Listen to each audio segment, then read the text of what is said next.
Bismillahirrahmanirrahim. Assalamualaikum warahmatullahi wabarakatuh. Salam sedulur setanah air dimanapun kalian berada. Semoga kalian selalu diberikan kesehatan, selalu diberikan rezeki yang melimpah, dan dijauhi dari mara bahaya. Dan untuk kalian yang sedang sakit, semoga cepat diangkat penyakitnya. Amin ya Allah ya Robbal Alamin. Kali ini saya akan membahas tentang khodam kembali. Tentunya ada yang bertanya tentang khodam harimau kumbang, jika melawan dengan santet itu menang mana? Apakah harimau kumbang yang menang ataukah santet yang menang? Nah, hal ini sudah beberapa kali pernah saya jelaskan di video tentang khodam melawan santet atau sihir ya. Tapi mungkin di video itu tidak diterangkan secara detailnya. Nah, di sini saya akan buatkan. Nah, untuk kalian yang memiliki khodam, tentunya monggo disimak ya. Dan untuk kalian yang tidak percaya tentang hal gaib, monggo silakan di close videonya. Karena nantinya takutnya ada kesalahpahaman ya. Nah, monggo untuk kalian disimak. Yang pertama, kalau khodam, ya apapun jenis khodam, mau harimau kumbang, mau naga misalnya, atau harimau putih, atau kera, atau singa misalnya, apapun jenis khodam yang kalian miliki, kalau misalnya keilmuan khodam itu belum sempurna atau belum selaras di badan kalian, kalau kalian punya musuh ya, atau kalian menjadi korban dari santet tersebut, ya itu bisa dikatakan kalian akan kalah. Ya, kalahnya mungkin 70% bakal berdampak ke diri kalian, 70%. 30%-nya kalian hanya bisa bertahan karena bantuan dari khodam tersebut ya. Nah, kalau misalnya khodam ini sudah selaras dan keilmuan khodam ini bisa kalian kontrol dan kalian itu bisa memanfaatkan kekuatan khodam tersebut.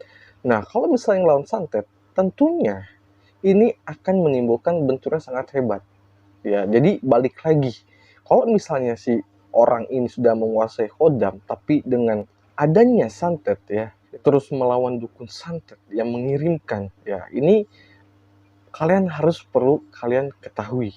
Ya, kalau misalnya dukun santet ini bekerja, tidak akan langsung kirim mengirim. Ya, jadi tidak langsung. Misalnya kalian dikirim santet itu tidak langsung. Ya, jadi tidak langsung seperti itu. Dan orang itu terkenanya itu tidak langsung juga atau tidak instan gitu loh. Jadi gini, cara kerja dukun ketika akan mencelakai korbannya itu akan dilihat orang itu memiliki khodam atau keilmuan atau punya pagar gaib atau tidak, atau hanya orang awam. Kalau misalnya orang itu mempunyai khodam, tentunya dukun ini akan bertindak mencari celahnya. Hari apa, jam berapa, tanggal berapa, sedang apa, dicari. Pakai perhitungan gitu loh. Apakah khodamnya sedang pergi saat seperti apa? Nah, ini dukun ini melakukan perhitungan dengan matang agar sasarannya itu tepat gitu loh. Dan pas sasarannya pun kena, itu tidak akan langsung terasa. Bisa sehari, 2 hari, atau besoknya, atau seminggu. Nah, itu tergantung hari apesnya gitu loh. Nah, kalau misalnya orang ini sudah menguasai khodam dan dukun ini sudah mengecek orang itu mempunyai khodam, terus dibabat aja itu sama dukun, dihantam.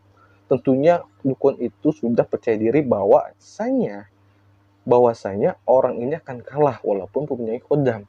Nah, itu akan dihantam. Dan apa yang nantinya orang ini akan dirasakan yang punya khodam tersebut? Akan terluka, akan merasakan panas tiba-tiba di badannya, lemes tiba-tiba, pusing tiba-tiba, terus badan ngerasa nggak jelas, terus badan menolak untuk makan, badan menolak untuk tidur, ya pokoknya kayak mayat hidup lah, kayak zombie, biasanya seperti itu. Jadi ibaratnya konslet lah badan ya. Nah, kalau misalnya dukun ini memaksakan, ya jadi kebalik nih, dukun ini memaksakan si untuk menyerang orang yang punya khodam, memaksakan, tapi dukun ini sadar kalau misalnya dikirim nggak bakal berefek. Nah, pasti si khodam ini ya akan menang gitu loh. Jadi balik lagi, walaupun kita punya khodam ya, walaupun kita punya khodam, tapi kalau kita punya masalah dengan orang lain, terus orang lain itu melakukan tindakan yang negatif kepada kita atau menjolimi kita dengan cara mengirim santet atau guna-guna, nah itu kita harus perlu waspada. Jadi manusia itu siapapun ya yang tidak boleh mengandalkan orang lain terlebih dahulu. Makhluk hidup ya, tidak boleh mengandalkan makhluk hidup, mau orang, mau hewan, mau tumbuhan, mau alam ya. Itu orang itu tidak boleh mengandalkan itu terlebih dahulu. Jadi kita itu harus mengandalkan diri kita gitu loh. Kalau khodam membantu itu hanya pelantara, hanya sebatas membantu, dan kita tidak boleh menyuruh khodam ya. Kita tidak boleh menyuruh khodam. Ingat, kita tidak boleh menyuruh khodam. Karena kalau misalnya kita menyuruh khodam, nantinya takutnya ada ketergantungan. Nanti timbulnya syirik. Mending kalau khodamnya itu muslim. Kalau misalnya khodam itu non-muslim ya bisa jadi membawa kesesatan. Bisa jadi nyuruh Anda makan ini, minum ini. Wah, itu repot ya. Nah, jadi kita itu nggak boleh mengandalkan orang lain atau makhluk gitu. Kita harus mengandalkan diri kita gitu loh ya. Karena kita sesungguhnya, kita itu hanya meminta kepada yang Maha Kuasa. Toh nanti ketika kita meminta pertolongan yang Maha Kuasa, datanglah pertolongan itu lewat mana saja. Bisa lewat kodam, bisa lewat tetangga, bisa lewat hewan, bisa lewat tumbuhan, bisa lewat alam, gitu loh ya. Jadi intinya, kalau kalian memiliki khodam, jangan bertergantungan dengan khodam. Oke? Kalau kalian misalnya punya keilmuan ya kalian asah keilmuan kalian. Kalian punya wirid ini ya kalian asah gitu loh. Jadi walaupun kalian punya ilmu, kalian punya khodam, tetap kita itu harus mengutamakan diri kita dengan Sang Maha Pencipta. Jadi nanti Allah menurutkan pertolongannya itu lewat mana saja gitu loh ya. Jadi intinya kalau kalian punya khodam terus ngelawan dukun santet, itu lebih kuat mana itu tergantung kondisi dan situasi. Bisa menang khodam dan bisa menang si santetnya. Nah, di sini digarisbawahi tidak ada orang yang sakti dan tidak ada orang yang hebat dan tidak ada orang yang merasa dirinya itu wah luar biasa. Nggak ada.